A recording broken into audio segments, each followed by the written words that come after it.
Hello and good morning, everyone. Only Positivity here. I have my coffee with me, ready to kick off podcast number 27 on this playlist that I'm looking to launch called Elevated Thoughts. Now, before diving into the book, let's just start with a level set. So, as I endeavor upon pursuing knowledge and life experience in this next phase of life through fitness, photography, traveling, cannabis, much more, one habit that I've really formed is reading. So this podcast essentially goes through some of the books I've been reading as of late, taking those lessons learned and applying them to experiences in my life. So we do have a new book for today, but let's go ahead and start with a story. And not a really funny story today, but just more of an interesting experience.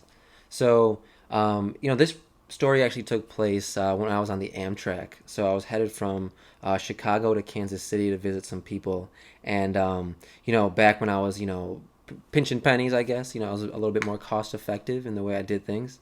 I would take the Amtrak if flights were too expensive, or if I didn't want to drive out there, right? So the Amtrak from Chicago to Kansas City is about 7.5 hours, give or take, and you go through some really scenic views, and I actually don't mind it, right? You get some good movies. The chairs on the Amtrak are really really comfortable, so no worries. So I get on the Amtrak and I'm headed towards Kansas City.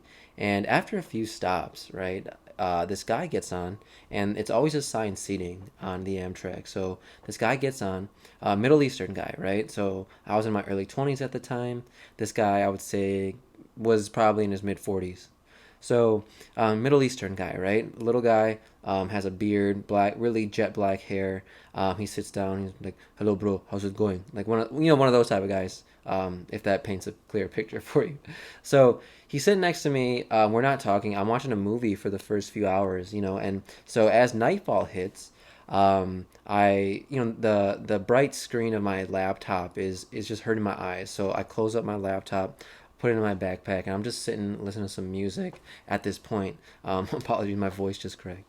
So I'm sitting here listening to some music, and naturally, me and this guy start striking up conversation. Ask me my name, where I'm from, what I do for a living. Just some of my background. I like conversing with new people, so I was all about it. He's telling me his story and things like that. And what I find out about him is that so he's a trucker, right? So what he did was he's based out of Kansas City, but he drove from Kansas City to Chicago to drop off a load, and then the company paid for him to take the Amtrak back. So I found out a little bit more about the rules and regulations regarding truckers. I find out like he's got a log, right? It's an automated log on his phone where he's only allowed to do 10-hour stretches max. So after 10 hours, the system's gonna give him a notification like, "Hey man, like you're done for today. Like you got to stop, take some rest, pick up tomorrow." So that was interesting. I didn't know that, right? Because you think truckers just take a break when they're tired, and there's probably a lot of danger with trucking. Being tired at the wheel, sitting down for 10 hours straight, is probably not so good for the human body. But anyway, so it turns out this guy lives alone in Kansas City and with a roommate, and actually, no wife, no kids. He came from Istanbul, and he made his way through like Europe. Went to Italy, went to Spain, France, England, before he came to the United States, which is really interesting. And the guy just didn't have a good experience in Istanbul, right? I think there was something going on there. I don't remember the exact specifics, but he said he lived in a refugee camp for many years because of some sort of internal conflict that was going on in the Middle East. And I was like, wow. It was very eye opening, very humbling, because at the time, right, and I talk about this a lot in my podcast, you're thinking about your day to day, right? I'm thinking about my day to day and the problems I experience. And if you don't see too much else, you probably think your problems are the worst, right? And sometimes it's hard for us to pull ourselves back and think about, where you fit in the world. This guy's life was on the line at times, right? In this refugee camp, he said he saw, officers beating other camp members and things like that, and it was a very traumatizing experience for him, it seemed. And flash forward, he's a trucker in the United States, living in Kansas City in like a 2-bedroom apartment, and he's happy. right? The guy was smiling the whole time I was talking to him, and he was joking around, laughing. We got into religious conversations, right? He was of the Islamic faith, and he was just telling me more about that, and we got into like some really deep discussions. And even when I got there, he was like, my ride was late, right? So he's like, hey man, are you sure you don't want to, like, you can come over, we can like have some dinner, anything like that? And I was like, you know what, you're a nice guy. I could take that as like a creepy comment, I guess, but it seemed like he just, was like, hey man, this is a young guy, maybe he's hungry, let me feed him, things like that. And it was a genuinely memorable experience, and this happened like 6 7 years ago, and I still remember it pretty vividly today. So a couple of notes, right? Like, you can always have a great experience if you just open yourself up to it, right? I could have not spoken to this guy for 7.5 hours, but we decided to have a touch point, and I found out a little bit more about him, which was really, really nice, and a very humbling experience, given that he came from a refugee camp, and I'm sitting in an affluent suburb in Chicago thinking my problems are the biggest, right? So not to say that I actually thought that, but right, you get in the weeds with your day to day and you think about those things. So, just another story as to why I love traveling, why I love connecting with people, and why I'm doing like this podcast, right? Because it's just fun to hear people's thoughts, and their journeys as well. So, that's the story for today. And going back to the book, right? Coming back to the book. So we hopped off of the crime book by Big Idea Simply Explained. But one thing I really did enjoy was the way the authors put together the book. And it was like a snapshot of a lot of different points throughout crime history, and criminals and the different types of criminals. And I really liked that. There was a quick snippet. So I decided to go ahead and purchase another book in that series called The History Book, right? So last was a crime book, and today's a history book. It goes through a lot of different eras, similar to crime, but I think history is very fascinating, right? The book says that we're going to talk about the Paleolithic periods today, but there's definitely different eras and technology, climate, politics that goes with the different eras, and they progress over time.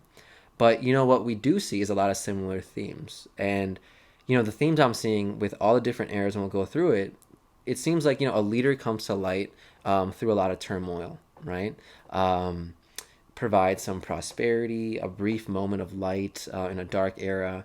But this person, he or she, will govern for a short or a long time, but eventually some corruption, some revolution, greed, violence, inner turmoil, they all will affect a population until this bubble explodes, and then it almost starts all over again, right? But the things that change are the technology. Population becomes more civilized and more intelligent. Further resources are available to them. So that's what changed the population. But a lot of similar traits are present amongst eras, and I thought that was the most interesting part of this book. So today's topic, we're going to jump right into it, is human origins, which occurred about 200,000 years ago. And not to say we're talking about the first species, right? That was millions and millions of years ago, but just the origins of humans themselves. So about 200,000 years ago to about 3,500 BCE. So the book will tell you that the earliest humans originated in Africa alongside chimpanzees. And over time, they developed their way of life through creation of tools, languages, beliefs, social customs, art, all that stuff. But the first story the book will outline is called The First Humans, and it takes place from about 60,000 years ago through 45,000 years ago. So many, many centuries ago. So the first point is that Homo sapiens evolved in Africa around 200,000 years ago. And obviously we know since then they've expanded all across the world. But there's many reasons for that.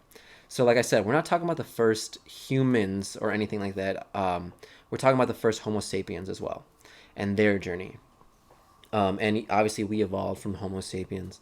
So a lot of researchers believe that the earliest humans, and their ability to adapt to different environments, especially coastal environments, really led to their spread, and specifically along the coasts of Asia.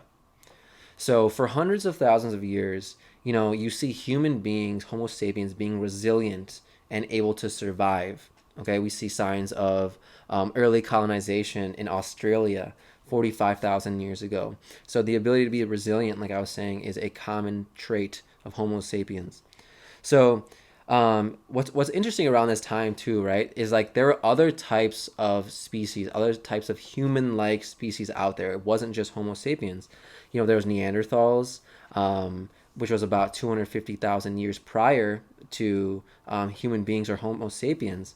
There was another species that the book outlines called Denisovans or Denisovans. I don't know how to pronounce it, but they started in Russia, or what is common day Russia, and even in Southeast Asia, right? So Homo sapiens were not alone on this planet as they originated.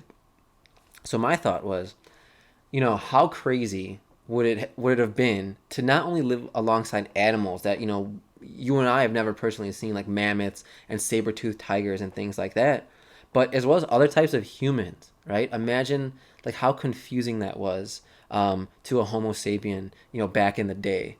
But Homo sapiens were the only species that went on to colonize the world, right? And we don't know why that happened exactly. It's all speculation, right? All research, things like that.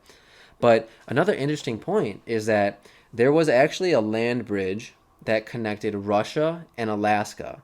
And then when sea levels were low enough, the humans or Homo sapiens could reach the Americas from the Northeast. Now, if you think about how crazy that is, like imagine if all the world was connected by land bridges. Like think about how that would affect society today. I'm sure global production, global transit would be very different. The way we receive goods would be very different. Imagine just leisure, right? I'm sure there'd be thousands of people who would take a road trip around the whole world, myself included, right? Like I'd take a month off and just go drive around the world. Imagine being able to drive from like Chicago to Hong Kong without having to hop on a plane. It would probably take you forever, right? But I'm sure people would do it. I would do it. So we come back to Neanderthals, and they all died out about 40,000 years ago. And like I said, researchers believe that it was Homo sapiens and their ability to be resourceful that allowed them to survive the long haul, right? Adapting to their environments, creating tools, new methods, communities, things like that, that really allowed them to thrive. So, obviously, we're going to talk about the Ice Age and what they call the last glacial maximum. And that could be a major reason as to why a lot of species died out, and it probably was, to be honest. Extreme cold, a lot of things cannot survive in extreme cold or even in extreme heat. So one very interesting point that the book points out is like there's no real evidence of violence between any of the early beings, right? Or the Homo sapiens or the Neanderthals or the Denisovans. There's no signs of violence. And that's interesting, right? Because my question was, how did they get along, right? How did they coexist and even resource pool, right? So another going deeper into that, right? There are traces of DNA of Denisovan and Neanderthal in modern humans. So even in present day humans. So that suggests that there was probably some interbreeding, but it could just mean there's similar traits, right? It doesn't necessarily directly coincide to that. But interesting topic. My thought with that is that they all probably looked somewhat similar in figure, right? Maybe not exactly, but probably somewhat similar. Um, and if you think about it, imagine what a sex drive was like back in the day, right? Um, I'm assuming they probably didn't fully understand like how to channel a sexual urge or process those deeper emotions related to that. And it might have had a downstream effect on the population, and that could have led to some interbreeding between the different species, right? So, you know, honing in on Neanderthals for a second, the book says they were great with stone tool making and they were good hunters, right? And we go back to the adaptation. It was Homo sapiens' ability to adapt that ultimately was attributed to their success. So, essentially like Homo sapiens would develop new tools, and they would use resources at their disposal to survive. They would adapt to their environments. So, from the earliest age, like we're talking about right now, all the way through modern day, you'll see the ambitions of human beings and their need to make things easier for themselves, right? And that goes all the way back to the survival instinct. And I'm gonna talk about that a little bit more in our next stories. But they what they would do is, as time evolved, from the research suggests that they had social networks, and they would pool resources across large areas, and all of these things increase their chance of survival, right? And to me, that's a literal meaning of it takes a village, right? In times of extreme climate change, and scarce resources, one group cannot survive alone without the help of others. So that we'll wrap that up. The first humans, right? And some interesting points, but we'll move on to Paleolithic culture around 40,000 years ago. And ultimately, Paleolithic culture, Paleolithic is a mouthful, but that just ultimately means the Stone Age. Okay, so the first two items I mentioned are the Altamira cave complex, and that's near Santander, on the northern coast of Spain. And one thing, just showing my ignorance a little bit, right? I'm a huge soccer fan, so La Liga, right, in the soccer league in Spain is called La Liga Santander, which is coincides to a region in Spain, which I had no idea. So side note there. Anyway, so we're talking about the Altamira Cave Complex. So this cave complex is about 1,000 feet, right? And it really illustrates some good examples of the Stone Age, and that's what they call Paleolithic art, right? So like cave art. So the first cave, when it was discovered, people thought, archaeologists thought it was fake, and it took a lot of years for that to be accepted as like an authentic painting or the original, right? Now, I don't know what techniques they could possibly use to authenticate a cave painting. And I got to dive into that a little bit more. I got to do some research, but that's a different topic. Like, did they all like, go stand up next to the painting and go, this seems real, or this seems fake. I'm not sure. Like, you know what I mean? I don't know what tools they could possibly use. I'm sure they have very sophisticated, like rules and equipment to decipher these things. I just don't know them. So anyway, the book says that they were probably created about 22,000 years ago. Again, I would love to see how they estimate that time. I'm sure they estimate it by other artifacts that they found, and maybe like put together a storyline. But 22,000 years ago is a long time. None of us were around. But anyway, let's talk about the cave paintings themselves. So there's like images of bison. There's representations of other animals. And since they're painted on like unlevel rock in the caves, it's said that they give them like a three-dimensional nature.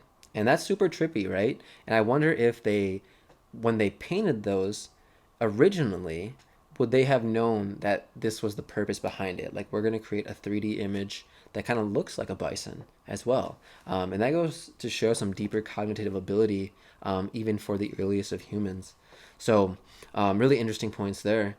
And, we go to other countries, right? Cave art, Paleolithic art can be found in France as well. It contains not only animals, but some handprints too. And archaeologists, again, they differ on their opinions, as to why people maybe created this art, right? It could be they just like the aesthetics of the images and they appreciated it. It could be a way of communicating hunting information. And it could be linked to like the views of even the Paleolithic people. There's still hunting tribes all over the world who like worship animals and have these animistic beliefs with rituals associated to hunts, harvests, believing in animals, nature, plants, and believing they all have spirits. Things like that today still exist. So I'm sure it was around back then too. And a lot of societies today, they'll attempt to communicate with these spirits to like help them for a hunt or in times of need for harvest or rain, things like that, right? So like if you think about it, if we step back for a second and think about a society, of Homo sapiens, the earliest Homo sapiens, whose whole entire population is riding on animal resources, right? Having animals around and hunting. They probably put great weights on these types of rituals, right? Let's say they prayed one day, and the next day they were able to find a mammoth, and they were able to like bring down this mammoth, and they were able to eat for weeks now. That's some positive reinforcement for you, right? Like they're gonna do it again, and then keep doing it again, and they're gonna ultimately believe that if they do these sacrifices or if they do this prayer, the animals are gonna come, the hunting is gonna come easier. So anyway, just my rhetoric on that a little bit, but it does seem like they might have some capacity to reason things through. So anyway, um, some other archaeologists believe that a lot of these caves could have been used for burials because they found some skeletons and things in there. So a lot of these skeletons were buried with jewelry made from like shells and cave remnants and things like that.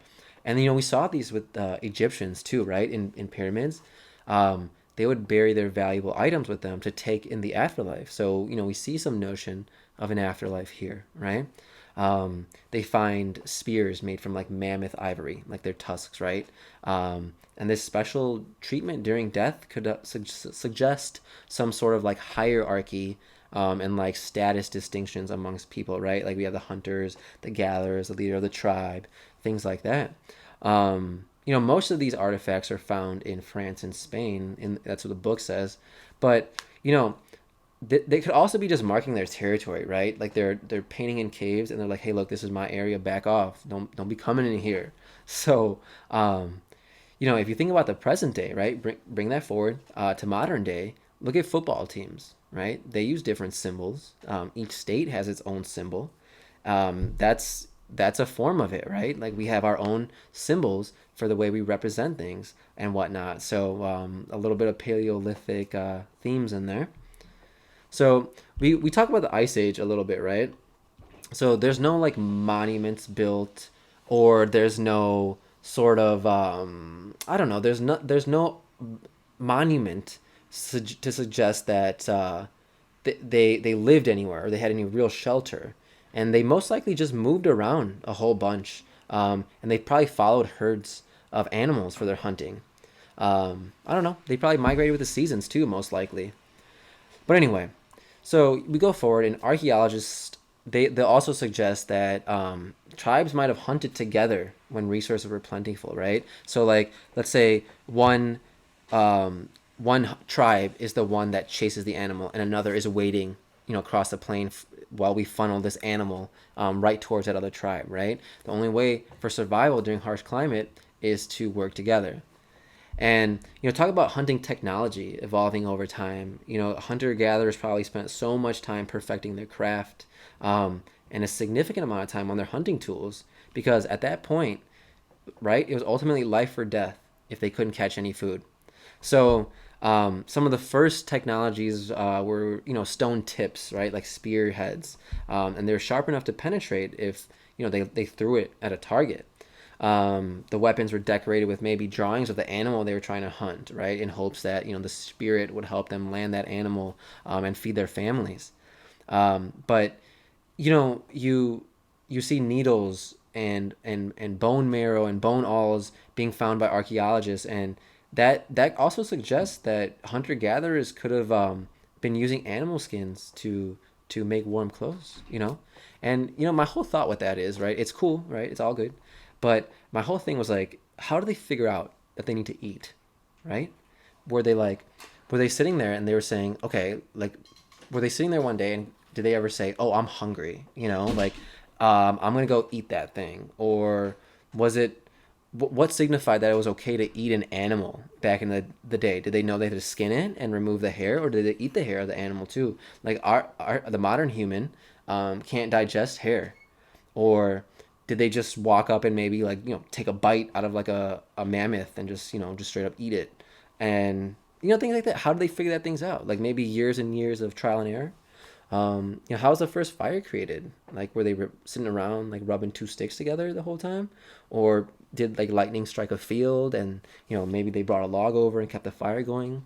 A lot of questions, a lot of those day-to-day interactions like we'll never have insight into, but we're glad they made those strides because it definitely benefits us today, right? So we'll wrap that up. Paleolithic culture, the Stone Age, and we'll move on to the Big Freeze, right? The Ice Age, and that's really interesting to me because there's a totally different animal set around there, and majority of them died off coming into the present day. So we talk about the Big Freeze, right? 21,000 BCE. So one thing, again, Homo sapiens being resilient, we really evolved during the Ice Age, lived, survived together through extreme weather fluctuations from being, severely cold all the way through normal climate. So let's talk about what the Big Freeze actually was. So the Big Freeze was a period of extreme cold, as you can tell by the name, and it's known as the last glacial maximum, which we talked about earlier. So people living in these regions, they either died out or they retreated south, where it's warmer. A lot of animals died out. A lot of seawater froze and sea levels dropped, significantly. And if you watch Our Planet with my boy David Attenborough, I love David Attenborough, man. He narrates so well. He just puts me at ease. I get sleepy just listening to him talk. But if you watch Our Planet or like a Planet Earth type documentary, like you're gonna see that even in Arctic landscapes, the water's gonna melt during the summer, and that changes the landscape, right? Sea levels rise. So coming back to the book, there's a land bridge called the Continental Shelf. Beringia is, I think that's how you pronounce it, and it connected North America and Asia. And the book says that is the route by which the first humans arrived in the Americas, which is insane. Because we'll never see that, right? The tectonic plates have shifted. There's 7 continents now. So anyway, naturally, right after the Big Freeze, the temperature comes up and sea levels rise, and that made this whole land bridge disappear entirely, right? So people who had migrated over to Asia from the Americas or vice versa were now stuck there. So Japan turns into an island as well as England at that time, and that isolates a lot of human groups. And this could be a huge factor, and probably is a huge factor as to why humans ended up settling the way they did, right? Like, how did people end up on an island like Japan or England? They probably moved there hundred thousands of years ago in search for some food or whatever, right? Just to start new. And the ice melted, and then there was no more land for them to come back, and it was never going to get that cold again. So, keeping on with the Ice Age, a lot of animals went extinct during that time as well, and one of them was the mammoth, right? So the mammoth during the Ice Age had a lot of open like glacial grassland, right? Not a lot of trees. But ultimately, when the melt happened, those glacial plains were replaced by forests, and in those forests, combined with increased human hunting, and that drove a lot of species to extinction. Right? We know mammoths weren't fast; they were big, and they were a little bit clunky, so maybe easy to take down with persistence. Like I said, mammoths aren't nimble.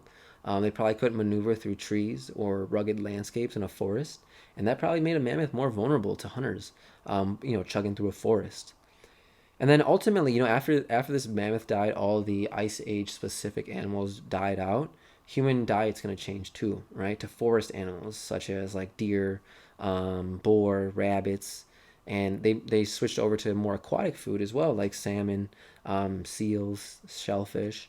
So, a couple of gaps that the book doesn't really fill is like how a deer or a boar developed. And I'll probably have to read more on anthropology and stuff to get caught up on that. But like the landscape goes from being glacial grasslands to forests, and then all of a sudden do deer just pop up? Do boar just come to light? Like, or are they evolutions of like Ice Age animals? Anyway, that's some food for thought. But we talk about adaptation again. A lot of Homo sapien groups started to manipulate their environments. They started, burning vegetation down, cutting down trees, making way for like their preferred plants, the plants they knew that were going to sustain them. They start to learn how to plant their and sow their own seeds and control certain animals. So you see the development of agriculture. You see early signs of modernization and the human need to have like continuity.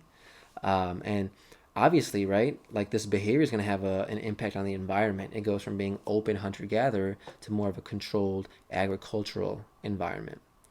So, that wraps up my points for today. But, the main thing we talk about, and I've heard Joe Rogan talk about this too, is automation, right? And, we see automation, how people say, like, oh, that's going to get rid of our jobs and stuff like that. But automation's been going on for thousands of years. People are finding leaner and meaner ways to do things, like streamlining farming, streamlining technology, right? Like, even today, like, talk about today. Like, I get approached so many times for like schemes on, hey man, do you want financial freedom? Like, do you want financial freedom? And automating your income is a big thing, and I believe in it, right?